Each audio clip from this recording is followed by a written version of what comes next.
episode ng Magpakailanman, si Andrea gaganap bilang si Maribel, isang 26-year-old na teacher na makakarelasyon ang karakter ni Miguel na si Eric, na 17 years old lang.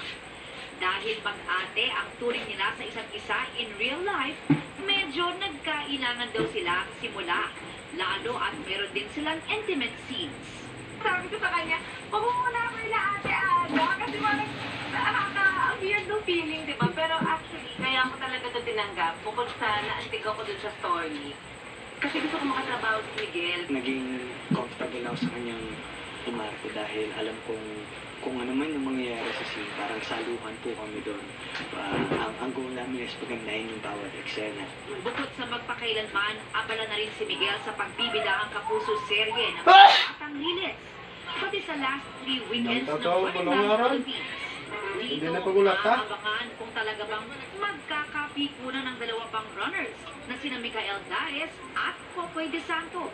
Si Andrea naman naka-break daw muna sa paggawa ng teleserye at inaasikaso ang kanyang business. Nung nasa-start kami, sobrang talaga, dumating sa point ako na yung nasa likod, naghuhugas, nagtatakal, naglilinis ng dingding, ng sahig. Sariling recipe din daw niya ang mga ibinibentang pagkain at goal niyang mapalago pa ito. Aubrey Carabel,